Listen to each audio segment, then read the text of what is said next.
अच्छा लगता है, लेकिन जो संयमी हैं उनको ये संसार का भव चक्र वाला ये इसमें से वो विरक्त रहते हैं।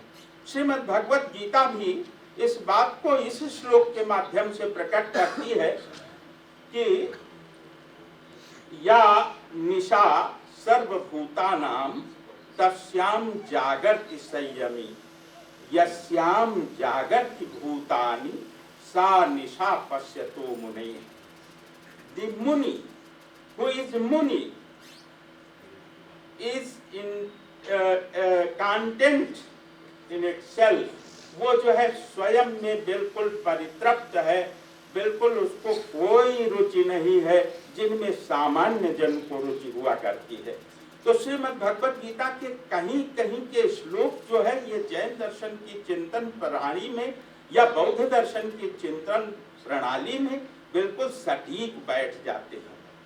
और जैसा कि आप यह भली प्रकार जान रहे हैं कि श्रवण परंपरा ने सदैव पुरुषार्थ को जगाया है, सदैव उसने आचरण पर बल दिया है, सदैव कर्म पर बल दिया है। और श्रीमद् भगवत गीता भी कर्मण्येवाधिकारस्ते मां फलेषु कदाचन, मां कर्म फल हेतुर्भू माते संगोस्त्व कर्मणि। अकर्म और मिथ्या कर्म में आपकी रुचि न हो, आपकी रुचि सदैव सत्कर्म में हो, ऐसी कामना की गई है। तो फिर यह जो हमारा आर्याष्टांगिक मार्ग है उसमें सबसे पहले शब्द आता है सम्यक। और सम्यक शब्द आप देख रहे हैं दोनों परंपराओं में पूज्य है। सम्यक्त्व जो है बौद्ध दर्शन में और जैन दर्शन में, दोनों परंपराओं में बिना सम्यक शब्द से काम नहीं चलता। और उसका ठीक विपरीत मिथ्या है, मिथ्या बंधन का कारण है और सम्यक्त्व मोक्ष का कारण है। इस प्रकार से सम्यक लगा देने से द डेजिग्नेशन सम्यक क्वालिफाइज द टर्म, किसी भी टर्म को क्वालिफाई कर देता है। इसलिए सम्यक जो हमारा हर प्रकार से सम्यक दृष्टिकोण होना चाहिए। First of all the condition is सम्यक दृष्टि। If we want to sanctify our life तो वी मस्ट बी सम्यक दृष्टि पर्सन, हमें सम्यक दृष्टि होना चाहिए और फिर सम्यक संकल्प वाला होना चाहिए। संकल्प जिसे हम डिटर्मिनेशन कहते हैं, वो डिटर्मिनेशन हमारा कैसा होना चाहिए? That must be right, not be wrong. और फिर क्या? सम्यक वाणी, हम जो कुछ भी बोले हमारी वाणी में सम्यक तो होना चाहिए। तो ये जो सम्यक तो लगा दिया, ये मन वचन कर्म तीनों प्रकार से हमारी वाणी परिशुद्ध होनी चाहिए। वचन ठीक है, वचन तो बात की स्थिति है, स्थूल चीज है, उसके पहले सूक्ष्म हिंसा हो जाती है। हमारी वाणी में मन में ही गलत भाव आ गया, वही मुंह से निकल पड़ा, तो वाणी जो है वचन यहाँ भाव से मन से ही चलता है और सूक्ष्म से स्थूल में चला जाता है। इसलिए हमारी वाणी सदैव जो है वह सम्यक होनी चाहिए। हमें कर्म भी सम्यक करनी चाहिए। वी मस्ट परफॉर्म कर्म in right manner, not in wrong manner. और राइट मैनर जो है वो सदैव ब्रिंग्स राइट फ्रूट। द कर्म done through right manner bring right fruit, और राइट फ्रूट लाते हैं वो हमारे लिए राइट और सम्यक आजीविका। ये जो सर अभी चर्चा हो रही है, बहुत अच्छी चर्चा है। आजीविका के लिए मना किया है, मांस आदि का व्यापार करके आप आजीविका न कमाएं। आप जो है आपके कमाई का आधार जो है होना चाहिए वो बिल्कुल that must be right. In this way सम्यक व्यायाम, सम्यक आजीविका के बाद सम्यक व्यायाम, और efforts also should be right. And samyak smriti, in this way what your smriti in our mind is, that must be very clear and right. and in Samyak Samadhi.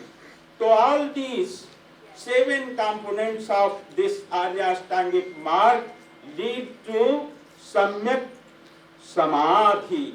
That is ultimate goal of life that leads us towards the emancipation, the salvation, that is nirvana also. And in this way, when we talk about the Patanjal Yog Darshan में भी हम यम नियमासन प्राणायाम धारणा ध्यान समाधयो अष्टावंगानि, तो समाधि की ओर ही वो भी ले जाता है. In this way, entire Indian philosophy lead towards the righteousness, lead towards the nirvana, and moksha is the ultimate goal of the Indian culture, civilization and philosophy. In this way, I stop here with thanks. Thank you very much.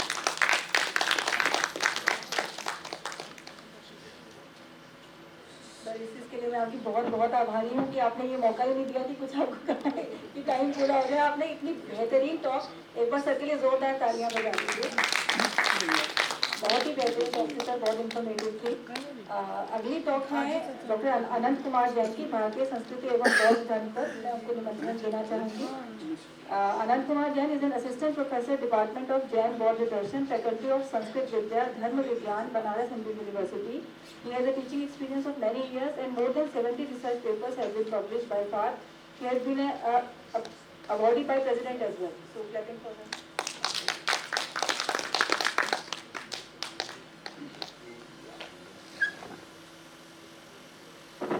सभी से निवेदन करते हैं हाथ जोड़ लें.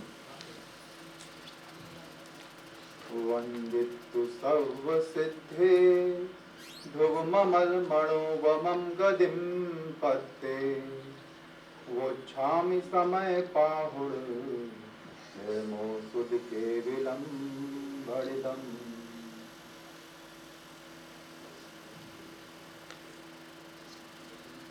इस सत्र की अध्यक्षता कर रहे आदरणीय प्रोफेसर विजय कुमार जी जैन सर, सम्मुख उपस्थित बौद्ध दर्शन के वरिष्ठ मनीषी, या यूं कहूं कि भारतीय मनीषा को समझने वाले वरिष्ठ विद्वद्वय आदरणीय प्रोफेसर विमलेंद्र कुमार सर एवं प्रोफेसर प्रद्युम्न शाह सिंह गुरु जी, तीनों ही गुरुजनों से पढ़ने का अवसर प्राप्त हुआ. सत्र की संचालिका परम आदरणीय मेधावी जी, सम्मुख उपस्थित विद्वत वरेण्य, सभी आत्माओं को मैं प्रणाम करता हूं.